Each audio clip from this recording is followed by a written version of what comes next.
It's the organization of a procession, in a way. That's what theory is in the etymology of theory in Latin.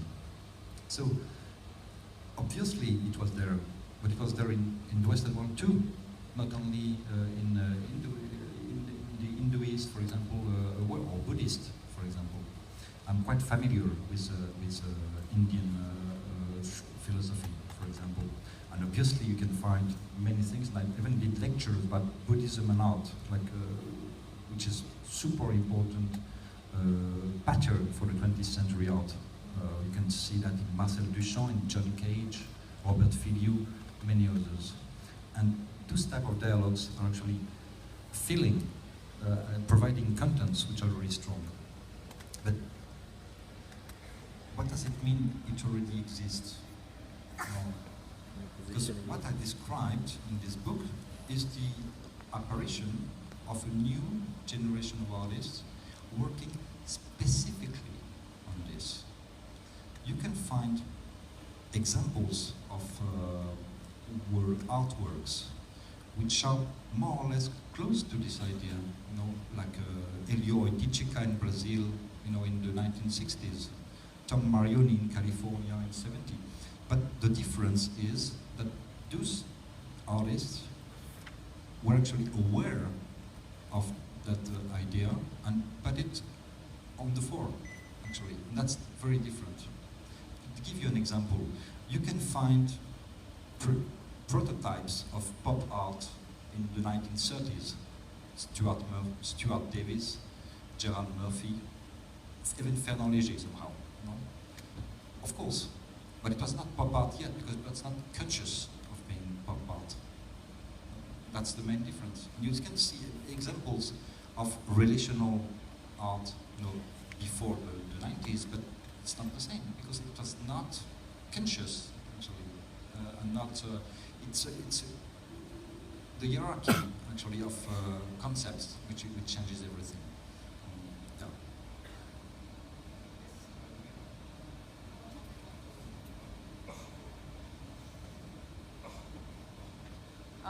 Maybe I want to continue what is being mentioned by Antariksa. For example, I know that you were in Jakarta also before, and like if we discuss further the questions from Antariksa on how your theory of relational aesthetic, for example, being applied in the context of Indonesia, because I agree with Antariksa that lots of things is being redefined within, in a way, your framework or the theory, but maybe it's not really that we are blaming you for what is happening here, but it's also the way we perceive also the new theory or the new definition of our own practice, actually, that is quite problematic. So do you think that when you were in Jakarta, do you see those kind of practices of the art that you saw in the Jakarta Biennale also define the relational aesthetic?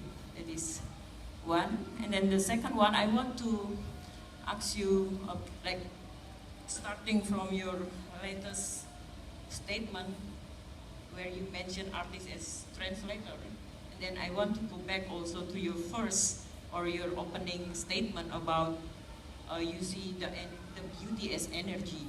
How do you relate these two phenomena? Like when you talk about language and like how artists should create a new language, and how this language can be part of our new beauty or new definition of beauty, because also I think there is this big shifting of the idea of beauty within centuries.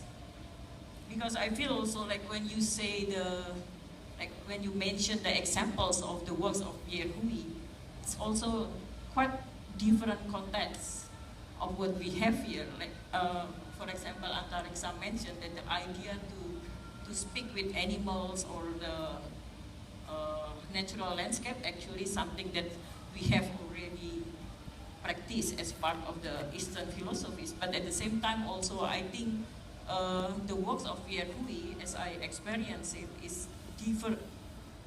I experience it in a different level it's not only to question my position as individual towards the landscape, but it's more also the question my individuality as a self on my own. So that is quite different also. And I think I want to hear also how you define PRV practice, for example, here more in the context of the art history rather than in connection to social context or the natural landscape. First, it's interesting to see that we're using a lot the word new here now, and that's a pure contamination actually of the ideology of progress in art, which is really coming also from the Western world. So maybe we should envision things differently. What is new? Like Georges Brecht, the Fluxus artist, was saying that it's much more difficult to be the ninth person to do something than the first one. Because if you want to be the ninth one, you have to aim very well. And it's much more difficult. So, new is a concept which is, you cannot separate from a very specific ideology, which was actually active, radical ideology, which was for me an ideology from the 20th century in the Western world. So that's one element. Talking about relational aesthetics and its effect, as I said, the idea of this book was to develop, to produce, let's say, a grid of reading for a very specific amount of young artists who are actually working together at this time. So it's not a kind of recipes book, which is supposed to be applied by anyway. It's the description of something which is actually emerging, and that's it. And then, if it gives ideas, if it provides a theoretical frame for other artists, that's fine. But that's nothing more than a toolbox. You can do exactly what you want out of it, and that's the idea. One should feel free in front of those theories, because just coming from the studios, coming from the exhibitions, and just my position is the one who tries to translate also. I translate what the artist, translates himself or herself. It's a chain of translation. And I'm only the one who tries to decipher in a specific language, which is the language of theory. And this idea of translation is of an infinite richness form. It's something which is a poetics. What's interesting in translation, first, is the fact that not everything is translatable. There's always something which remains. Some words you have in Bahasa Indonesia, or in Chinese, or in English, or cannot be translated in another language, and that's what interests me a lot. But it doesn't mean that you cannot understand them. Those notions can be explained, and you can turn around them. And misunderstandings even are interesting. It does produce many interesting things, even visual misunderstandings. For example, talking about visual misunderstandings, the American artists of the 40s, mid-40s, late 30s even, understood surrealism and some abstraction, European abstraction, out of black and white photographers. They only had black and white photographs to see what was going on in Europe at the time. So they had no idea of the dimensions of the work. They had no idea of the colors, neither. And the people like Jackson Pollock or Arshad Gorky or de Kooning even started working actually on presupposed ideas which were completely misunderstandings, and it did produce great art. So I like this kind of cultural misunderstandings because it's based on translations Chinese whispers. I say something to you repeat it to him, and at the end it will come completely different. So I think this is the basis of this new culture of translation we actually are experiencing, all of us today, which will produce interesting things. It's putting language into movement. If I translate, I give movement to a text. And that's the most beautiful thing to do. Because, for example, if we don't put an artwork into movement, which means if we don't look at it, if we don't commentate it, it dies. An unwatched artwork is an artwork which doesn't exist anymore, actually. That's the idea of the signal I was mentioning at the very beginning. It's exactly the same. You need energy to propel this signal. If the signal fails, there's no art anymore, just an object that has no particular meaning, that doesn't produce anything anymore. And if art doesn't produce something within you, it doesn't exist, it dies, it's finished. That's the beauty of art, is actually when we look at an artwork, we keep them alive, we keep something alive, we keep values alive. We are the keepers of something. And that's what makes this community of art lovers so important in some ways. The same way that people have to watch over natural elements, the exact same way. And I think it's worth doing it. And to mention this discussion that artists have, for example, with the animal brain. Think about Joseph Beuys in the 1960s, He did this great performance, explaining painting to a dead rabbit, for example, and he had a very specific relationship with the Chthonian forces or natural forces. So you can find many examples during the 20th century. What I mean is that today all those ideas are reconfigurating in a very different way from before. And that those reconfigurations that I'm trying to look at, not the core ideas. In that context, like what makes the works of Pierre Louis, for example, different from what has been done by Joseph Beuys, for example? There's nothing in common between the two for me. Really nothing. It's like two artists using the color blue, or two artists using a circle. They are both dealing with an animal. That's exactly the same thing. There's no common meaning between the two. It's two different worlds completely. And I would have a hard time trying to find a common point, actually, more than differences. Okay, we'll go through Antara and then Agung, and hopefully we still have about half an hour for the audience, so be patient. Nicolas, I'm very much interested when you mentioned about we need dialogue. I do agree with that. But my question will be, what is the condition for the dialogue? For example, you give us a lot of the history of the art, all of the examples. And then the artwork today was dominated by the idea of Western aspect. So I think for me, how do we create the equal condition to create like real dialogue?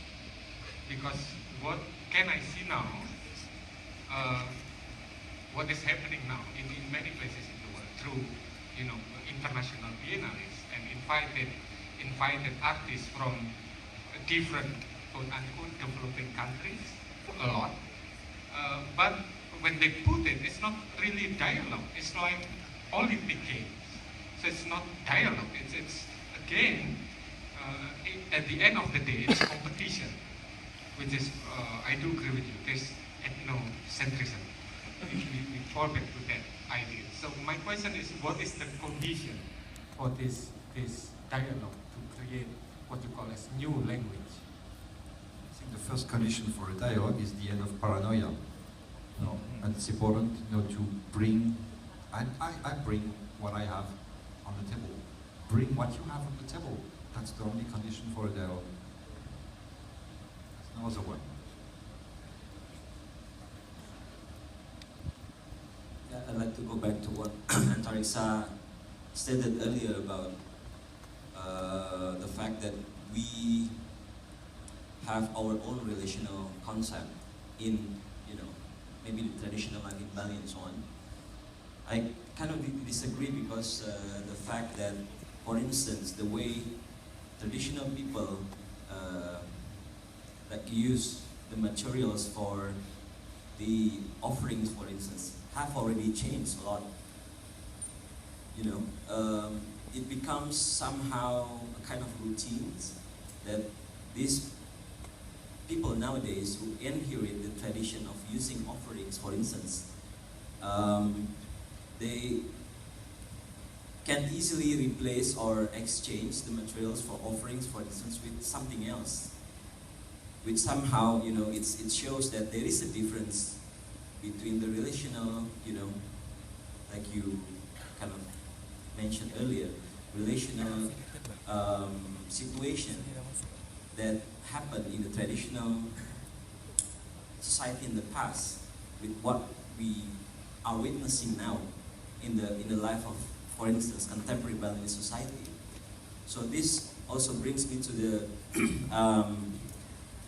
I think it brings me back to the example of artist that Nicolas mentioned earlier about the techno-animism. The techno-animism, who's the artist again? Mark Leakey, right? So, and this term actually just reminds me of a kind of daily happenings when, for instance, my kids, when he plays computer, for instance, and the computer doesn't work, he will really pray, like in bahasa Indonesia, tolong ya Allah komputer ini nyalain lagi gitu. So it's kind of it's a totally different kind of relational situation that we have now compared to what you provoked earlier about we do have our own relational concept. I think it's totally changed now. So this also this also reminds me of the works of Jompet, for instance, that he kind of see how the transformation of the relationship between man and machine in the past, which was represented in the way of the sugarcane farmers in Jogja did rituals with the sugarcane factories, in the sugar factories, and the fact that we now have a different ghost in the machine. So this is a response to maybe both of you. I think, do you have any more comments on that? If not, then we will move to the audience. Maybe a last one. It's interesting to talk about ethnocentrism, about relational aesthetic, because the cover of it is a Thai artist, Wikrit Tiravanija, for example, and most of those are especially coming from Buddhism through Wikrit's background, actually. And he was really strong when doing this because he imported within the context of contemporary art ideas which were completely coming from this philosophical area, and I think that's one of the really important elements that he actually wrote. Not talking about Surasiku Solong or also someone coming from Mexico, Gabriel Orozco, who was also very much connected in the book. So I think, on the contrary, I would say that it is the first generation of artists that's really much more pluricultural than before. I think it was the beginning of it.